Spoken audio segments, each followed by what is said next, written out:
ఎన్‌జీఓలు అంటే ప్రభుత్వేతర సంస్థలు. ఇవి మన దేశంలో వేల సంఖ్యలో ఉన్నాయి.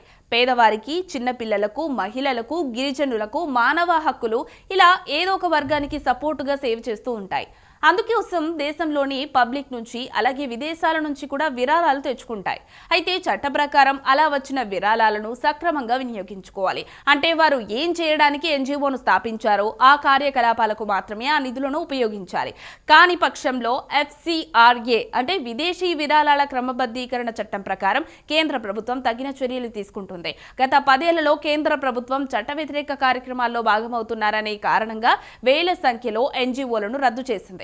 తాజాగా మరోసారి కేంద్ర హోంశాఖ ఎన్‌జీఓలకు గట్టి హెచ్చరికలు పంపింది.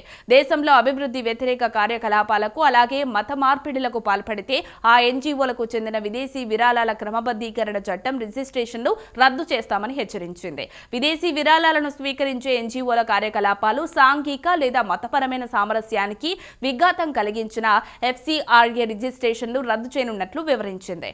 ఏదైనా ఎన్‌జీఓను ఏ లక్ష్యాల కోసం ఏర్పాటు చేశారో ఆయా లక్ష్యాల కోసం విదేశీ విరాళాలను వినియోగించుకోకపోయినా ఇదే చర్య తీసుకుంటామని తెలిపింది. దురుద్దేశంతో నిరసనలను రెచ్చగొట్టిన ఉగ్రవాద రాడికల్ సంస్థలతో సంబంధాలున్న ఈ చర్య తప్పదని స్పష్టం చేస్తూ కేంద్ర హోంశాఖ వెబ్సైట్లో దీనికి సంబంధించిన నోటీసును ప్రచురించింది. ఇది సోషల్ మీడియాలోనూ వైరల్ అవుతోంది.